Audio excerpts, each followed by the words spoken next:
Cannabis isn't just a plant, it's a test, and most people don't pass it. You've probably heard people call marijuana medicine or a danger, a spiritual doorway or a way to numb your mind, something holy or something sinful. But none of those descriptions really get to what this plant is. Cannabis doesn't fit into your beliefs about it. Instead, it amplifies what's already inside you, and that's what makes it powerful and risky. In ancient times, marijuana wasn't used just for fun. It was a tool for deep personal change, used only by those ready to face themselves honestly. No distractions, no filters. Shamans and mystics used it to break down the ego, not to boost it. But today, cannabis is everywhere, sold like candy, used as a trend, and even idolized as a lifestyle. What was once a sacred ritual has become just another habit. What was once respected has turned into a show. This isn't about whether marijuana is good or bad. It's about what it does to your soul. Long before it was rolled into joints or sold for profit, cannabis was handled with care by people who knew the power it held. At the start of civilization, it was never seen as a recreational drug. It was sacred, used in fasting, prayer, and solitude. In ancient India, it was offered to Shiva, the god of destruction and transformation, who breaks down illusion so truth can come through. Shiva's followers didn't use it for fun. They used it to die to their ego.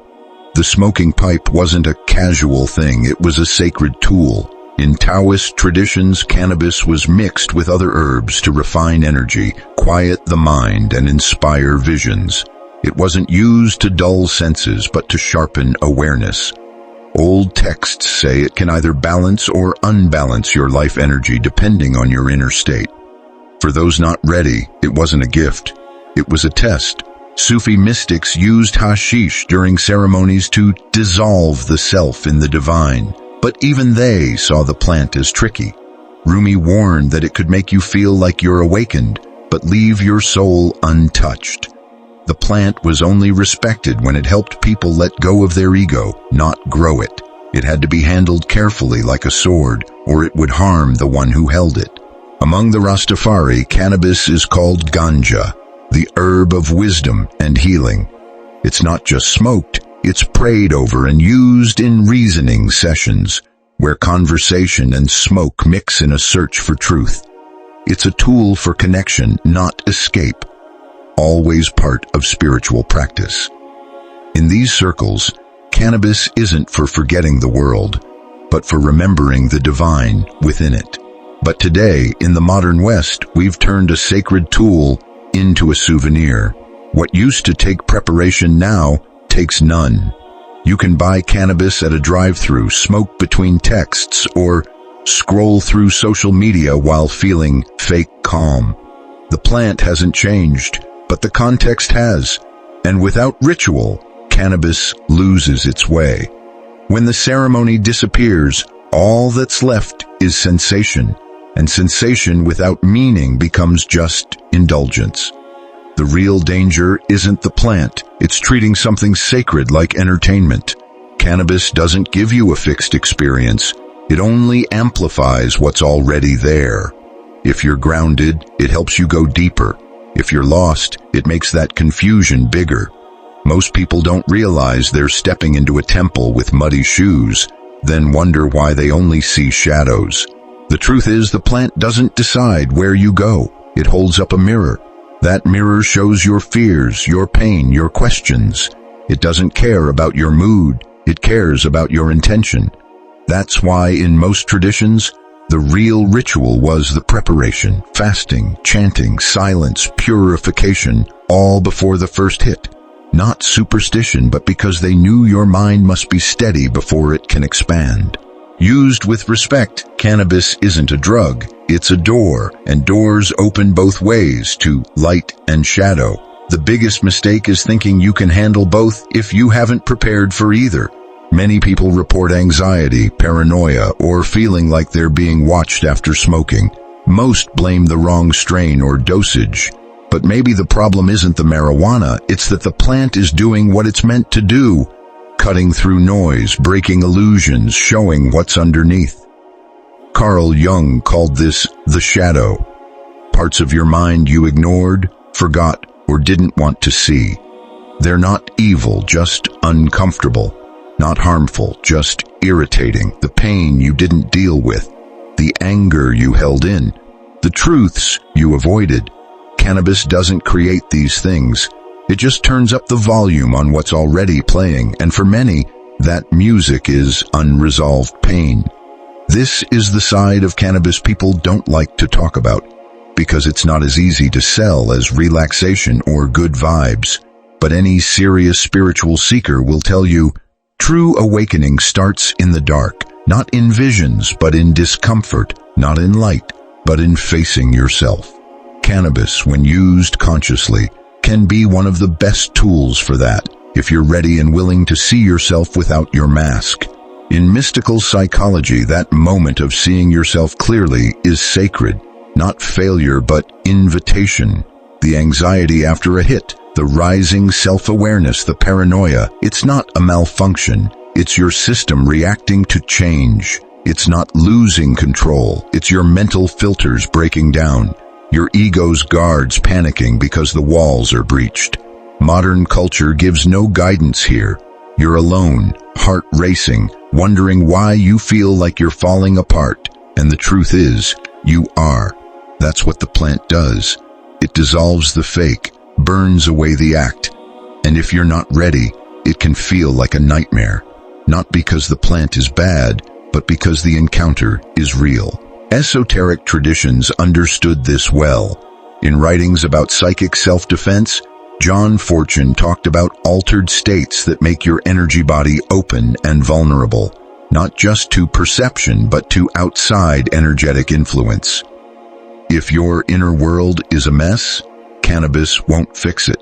Instead, it will amplify that chaos so healing can start, but healing has to happen. If you run away, numb yourself, or distract from what's rising up, you'll just repeat the cycle, hit after hit, until nothing feels sacred anymore, just noisy. That's why cannabis, even though it's natural, isn't automatically safe. It doesn't care if you're ready or not, or if you should be awake or asleep to what it reveals. It simply pulls back the curtain. And what you do with what you see is up to you. The biggest mistake is thinking the plant's job is to make you feel good. That's a lie. The truth is, it's supposed to help you see pain, joy, confusion. Everything is information. Your spirit saying, look at this.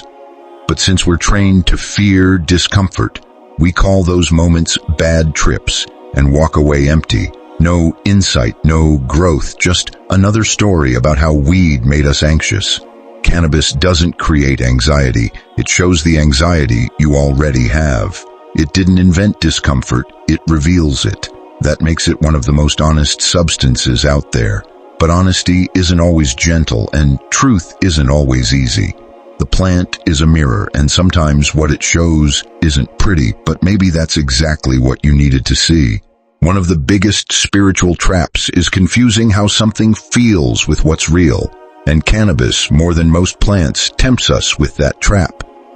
You feel enlightened, open, thoughts get deeper, music sounds richer, coincidences seem like secret signs. Your journal fills with insights you wouldn't write sober. Everything feels mystical and meaningful. But does it really change you? Getting high can be seductive. It pretends to be transcendence, it mimics peace. But pretending isn't the same as healing. Feeling expanded doesn't mean you're whole. Cannabis can create the illusion of spiritual clarity without the real foundation, and that's what makes it risky. Not because it harms your body, but because it tricks your soul into thinking you've arrived. You start believing you've grown just because you felt something intense. But depth isn't about how strong the feeling is. It's about what you take from it and how you live after it fades. Many regular users say they suddenly understand their trauma, feel connected to all life, or experience deep presence, and that's real. But the problem comes when those insights float around without grounding. That's what esoteric teachers call spiritual inflation. when your ego swells around a feeling of growth without the real work behind it. Hermetic and occult traditions call this false light, experiences that seem bright but are just mental tricks. In Kabbalah, it's the sphere of Hod, brilliant intellect without solid truth. It shines like gold but crumbles like ash. You thought you saw the light but really only saw your own reflection. It's no surprise many long-time users confuse what they perceive with who they are. They use the experience instead of integrating it. They become spiritual on the surface, quoting philosophers and mystics. But their lives don't change. Their habits stay the same. Their relationships don't get deeper. Their pain doesn't go away. It just sounds prettier. The plant becomes a prop in a performance of growth. As Osho said, substances open doors that only silence should open. He didn't deny their power. He warned they're unstable. A forced door doesn't stay open, and the visions you get through it can twist reality if your mind isn't ready. The high can become a place where you look down on others who haven't seen what you saw. But in reality, you didn't see clearly, you just felt intensely. The issue isn't the insight itself, but what you do with it. Cannabis can offer perspective, but if that perspective doesn't turn into action, it's just a stimulus. If it doesn't change how you deal with conflict, face your dark side, serve others, or handle suffering, then it's just a spiritual distraction pretending to be awakening. And that's the real danger. Not the plant, not the smoke, but the story you tell yourself about it all. Feeling great isn't the truth, it's a doorway. But if you stand at that door forever thinking you're already inside, you'll never really get in. People get hooked not on the plant, but on the illusion of progress. And that illusion is harder to quit than any drug addiction. That's why deep spiritual traditions never worshipped the high. They used it to point to something deeper. They didn't glorify the visions, they asked what it meant. Because true awakening isn't what happens on the plant, it's what happens afterward. In the quiet that follows, in the choices you make, in the humility of knowing that seeing something once isn't the same as truly understanding it. Cannabis gives you access, not arrival. The world doesn't need more access. It needs more anchors, people who don't just visit the sacred but live it, who don't just feel truth but embody it. Cannabis touches not just the mind but the subtle body, the unseen part of you that holds thoughts, feelings, memories, and energy patterns. You can't see it, but you can feel it. When the plant interacts with this field, it amplifies whatever is already there. That's why for some it unlocks intuition, sensitivity, and presence. For others, it exposes chaos. That chaos isn't random. It's energy that hasn't been cleared out. Think of the subtle body like a musical instrument. When it's in tune, cannabis acts like a bow on a string, drawing out harmony, resonance, even silence. But when the instrument is dusty, untuned, or out of sync, all the plant does is make the noise louder. And in that noise, people often confuse volume with wisdom. You feel more, but you don't necessarily see more. You're just shouting inside, and when your inner space is crowded, clarity disappears. Traditions that get this talk about energetic hygiene. This isn't mystical nonsense, it's spiritual hygiene. Just like bathing cleans the body, practices like fasting, breathwork, chanting, cold exposure, prayer, and silence clean the energy field. They help stabilize your inner space, so when you open the door with a plant like cannabis, you don't step into a mess of unresolved stuff. In Reiki and other energy work, cannabis is sometimes called a field disruptor, not because it's bad, but because it spikes sensitivity. That spike can help you tune into subtle energies, but can also leave ungrounded people feeling lost. Sessions feel unstable or chaotic after using cannabis. Sensations get stronger, but control slips away. The same thing happens with Kundalini energy work. Cannabis can wake up energy that your body isn't ready to handle. At first, you might feel open, energized, even euphoric, but then you might crash, spiral, or struggle to stay grounded. Amazonian shamans say every plant opens you up, but also tests you, and cannabis is no different. They believe every plant has its own spirit or frequency, and when that spirit enters you, it communicates, not with words, but through feelings, memories, and energy. If you're not mentally, emotionally, and spiritually clean, that message gets mixed up. The plant gets twisted by your own unresolved stuff, and instead of clarity, you get confusion, pretending to be insight. That's why after heavy cannabis use, many people feel drained, distracted, or emotionally raw. Not because the plant itself takes energy, but because they weren't prepared. No cleansing, no boundaries, no respect. It's like plugging a delicate instrument into an amp with broken wires. What comes out isn't music, it's noise. And the longer you stay connected, the more your sensitivity dulls. Cannabis interacts with your subtle energy like fire in a dry forest. It spreads, it lights up, it burns, but only if the space is clean. If it's not, it just burns wild and reckless, without focus, without control, without limits. What was meant to lift you up can tear you apart. You lose focus and willpower, and you end up stuck in a fog that feels peaceful, but is really just stagnant. The sneaky danger is that you mistake that fog for calm. Think numbing equals healing, but healing isn't numbness. It's clarity. Healing is getting your power back, not turning it off. Without awareness of your energy, cannabis can hide imbalance instead of fixing it. So ask yourself, is your inner world ready for clarity? Did you prepare your inner temple before bringing the plant in? Because cannabis doesn't clean the house, it just turns on the light. What you see depends on what was already there. In the old days, marijuana was only used when the soul was ready. Now it's used because it's the weekend. This change didn't happen overnight. It was slow, subtle, and dressed up as freedom. What was sacred became just a symbol. What was intentional became impulsive. We went from using smoke as spirit to using it as content, and in that shift, the plant didn't lose its power. We lost the way to hold it. In Rastafari tradition, cannabis wasn't something to smoke alone in your room to relieve stress.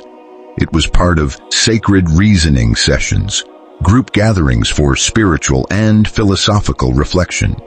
The smoke rose with chants, prayers, and drum beats. It was a communal journey, not a solo escape. It wasn't about feeling good. It was about connecting with Yah, God, the source. And if your heart wasn't clear, the herb would show you. It wasn't entertainment, it was initiation. Especially in Afro-Brazilian religions like Candomblé and Umbanda, cannabis wasn't always central, but the idea behind its use was every plant carried axe, a spiritual energy, a purpose, a vibration. Misusing a plant meant misusing its energy, inviting imbalance. The ritual created the effect. The ceremony made the container. Nothing sacred was taken casually, only with honor. But modern life doesn't want that. Ritual takes time, discipline, and humility. It's inconvenient. Capitalism thrives on convenience. So the plant got stripped of its cultural roots, cleaned up for mass use, and rebranded as a lifestyle. Now it's sold in slick packages, hyped by influencers, pushed like a wellness product. This will make you feel better. No mention of the shadow, no talk of mirrors, just pretty images, soft fonts, and surface-level mindfulness. The sacred was turned into a product. The ceremony disappeared. Cannabis became something to buy, not something to enter. Now people get lit while binge-watching shows designed to fill their heads with more distractions. They scroll their phones while smoking, passing through empty content made to hijack their dopamine. There's no circle, no chant, no silence, just non-stop stimulation on top of stimulation. In that mess, cannabis turns into fog instead of fire, numbing instead of clarity.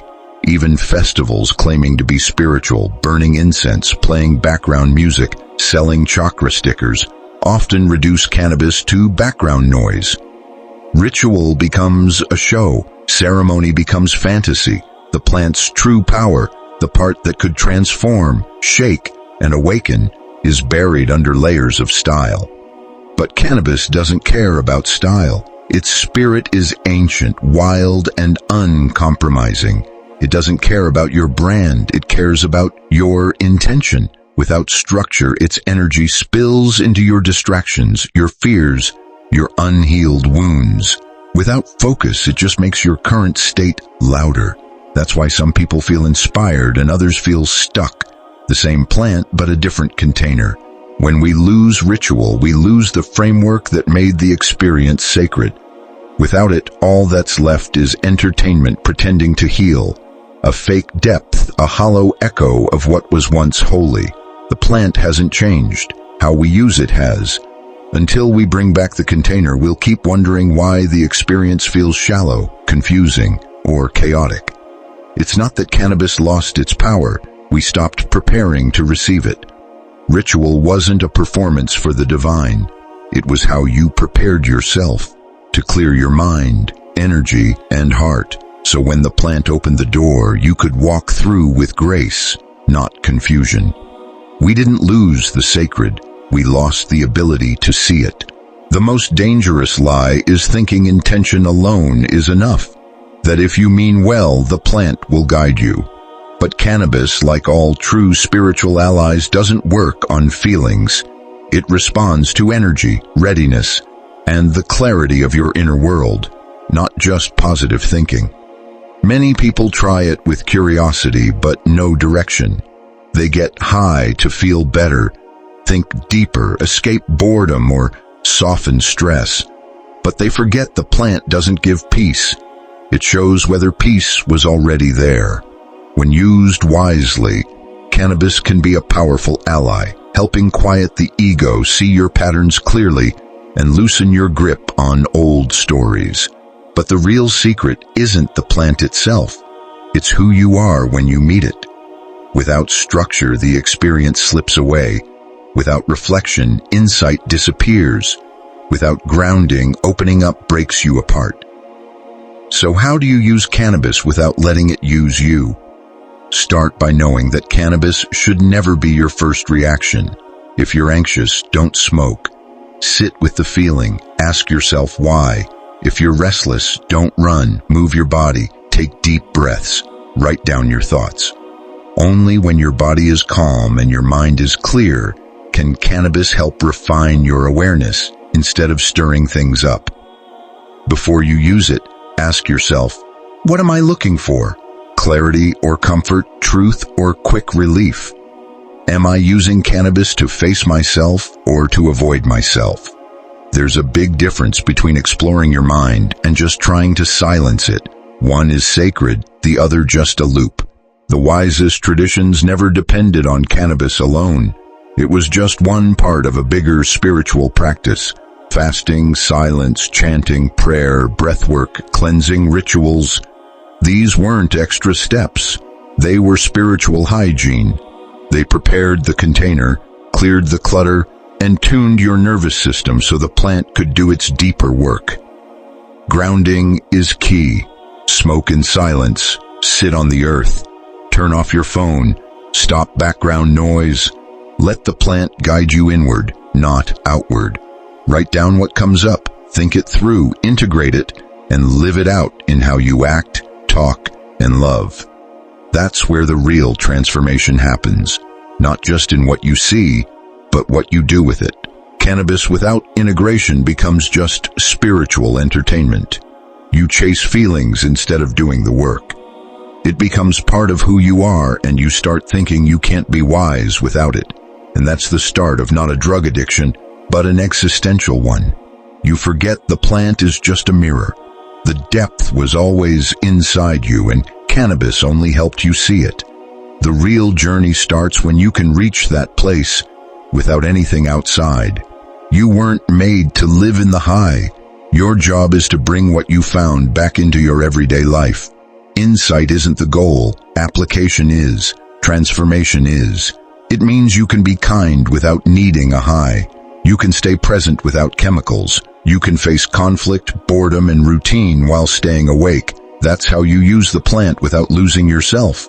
Never letting it become your source of meaning. Always returning yourself to the center. The plant can open the door, but only you can walk through it. If you're not moving forward, you're just circling, feeling more, but learning nothing. You don't need more highs. You need more honesty. The kind that's not always easy, but always real. The kind that cuts through shiny illusions and asks, is this helping me grow or just helping me hide? Cannabis was never meant to be used alone. Across cultures and centuries, its spiritual use was almost always in groups. Not because people couldn't reach altered states alone, but because those who knew the plant understood that without a container, its power becomes unpredictable. And without community, its insight becomes distorted. The plant can open you up, but the circle holds you. In the Rastafari tradition, cannabis isn't smoked casually. It's part of reasoning sessions, gatherings where the herb is passed with respect, along with scripture, talks, chants, and the conscious search for divine truth. It's not about getting high, it's about being in alignment. Words carry weight, silence is honored, everyone learns and teaches. The herb moves like time, like energy, like the sacred wheel of life. In that space, cannabis isn't the focus, it's the bridge. Similarly, in some Amazonian and Central African indigenous traditions, though cannabis isn't always the main sacrament like ayahuasca or tobacco, the principles are the same. Mind-altering plants are only used when the group, the ritual, and the intention are there. The experience belongs not just to the individual but to the container. The music, the prayer, the fire, the elders, the unseen spirits watching. You're never alone, even with your eyes closed. The circle surrounds you. It's not just what the plant shows you, but what others help you understand when you come back. Compare that to modern use. A joint in one hand, a phone in the other. No container, no prep, no way out, just stimulus and isolation. What should be sacred becomes just another moment of dissociation, and that's where the spiral starts. When you're open, but no one's there to help you close, your experience doesn't come together, it falls apart. You start thinking you're seeing something deep, but there's no witness, no reflection, no check. It becomes a private religion of half-remembered thoughts and disconnected feelings, and you mistake loneliness for enlightenment. But in a real circle, something else happens. You're heard, you're seen, you're reminded, your experience is part of a bigger truth. What you went through matters not just to you, but to the group. You're responsible for what the plant gave you, because the plant doesn't just give, it asks, what will you do with this? Will you live differently? Will you serve? Will you heal? In sacred circles, there's less room for ego. You can't fake being awake when someone sees through your act. You can't claim change without accountability. There's nowhere to hide, and that's why it works. Because it's not about how the plant makes you feel, but how your experience is witnessed. The circle stops illusions from becoming your truth. When you're alone, there's no challenge, no pushback. Everything feels real. But not everything you feel is real. Not every thought during a high is sacred. Some are projections, some are distortions, some just mental noise dressed up as spirituality.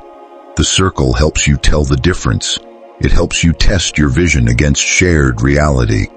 Even in the city, you can create sacred spaces. A few friends, candles, phones off, clear intentions spoken out loud, a moment of silence before and after, a promise to reflect, to hold space not just to trip, but to grow. You don't need a jungle or a temple. You need respect, ritual, and community. Without those, cannabis floats like incense in the wind. Beautiful, but directionless. The plant needs structure because its energy is strong, and like any power, it magnifies everything it touches. When you're in a group with a sacred space, it can boost clarity, healing, and insight. But alone and ungrounded, it can make confusion, illusion, or ego bigger.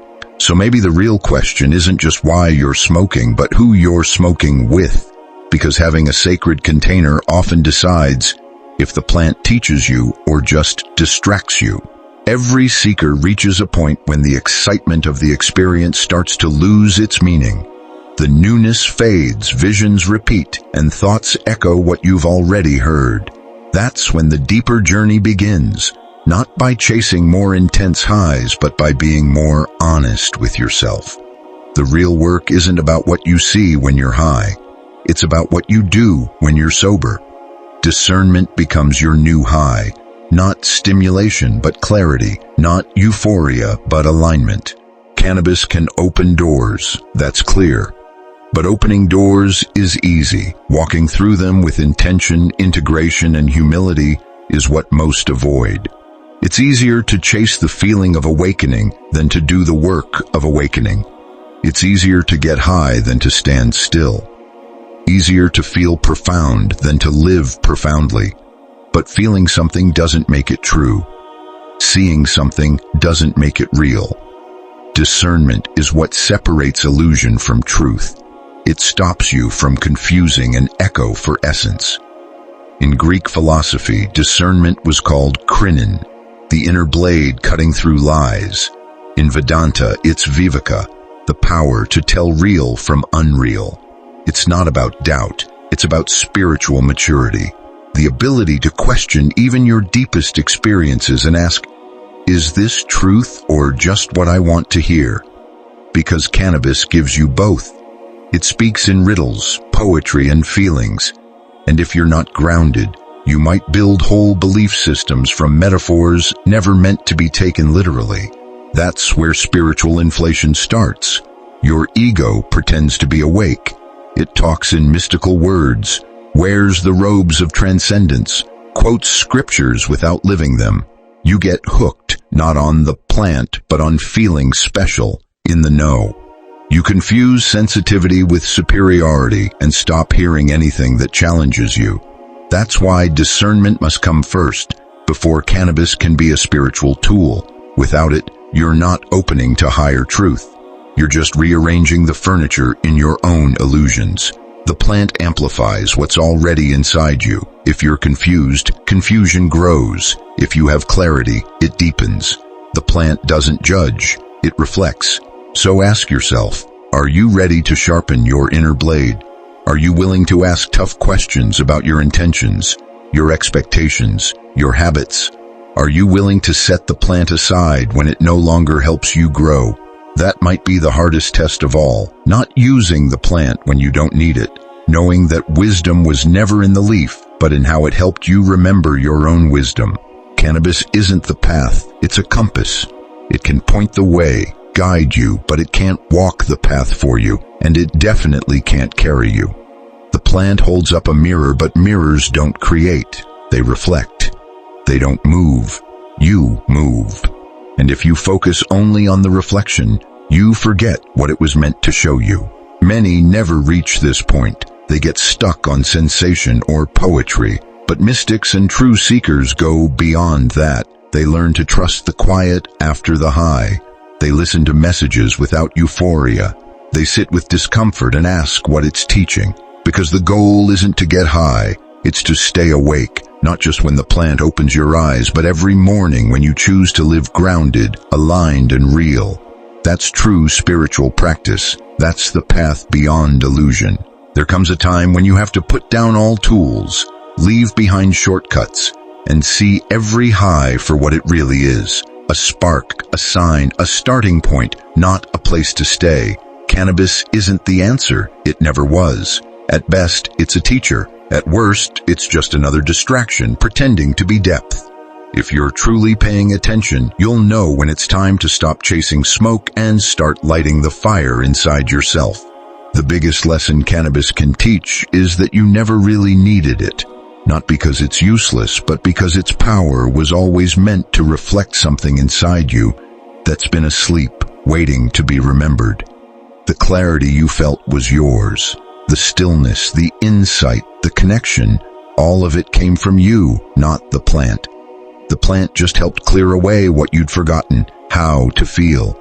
But remembering isn't the same as becoming. The journey doesn't end with what you saw. It begins with what you do. That's why ancient traditions never worshipped the plant. They honored it, used it as a doorway, but never as a crutch. Ceremony ended and integration began. You took what you saw and turned it into action, presence, humility. You handled conflict differently, loved more openly, served from a deeper place. That's the point. That's the heart of the vision. What good is insight if it doesn't change how you live? If you don't change how you live, what's the point of insight? What good is it if you don't apply it to the mess, the boredom and the discomfort of real life? It's easy to feel spiritual in smoke and silence. It's much harder in traffic, in grief, in the daily grind. But that's where true growth happens, not on a mountaintop, but in the valley. Not in an altered state, but in the daily choice to stay awake when sleeping would be easier. Integration isn't flashy or psychedelic or pretty. It's discipline, follow-through, and knowing when to close the door on ceremony and open the door to life, and walk through it with grace. That's what the plant asks of you, not worship, not praise, but real living. You were never meant to depend on the teacher. You were meant to graduate. You're not here to chase meanings. You're here to make light real, to take the pieces of truth you glimpsed and shine them through how you talk, how you listen, how you show up when no one's watching. That's when the plant becomes a legacy, not just something you use, but a spirit that shaped you, not a drug you chased, but a mirror you faced again and again until it showed you something real. Here's what's real. The sacred doesn't need marijuana. The sacred is already inside you. The question is whether you're willing to live like that, to stop chasing signs outside and start shining from within. Because in the end, it's not about the plant, it's about you. It's not about what you smoke, it's about who you become. It's not about highs, it's about how you rise above the lows. The plant showed you a glimpse of what's possible. Now you decide, will you chase the light or will you become it? If this message speaks to you, let us know by commenting, I understand.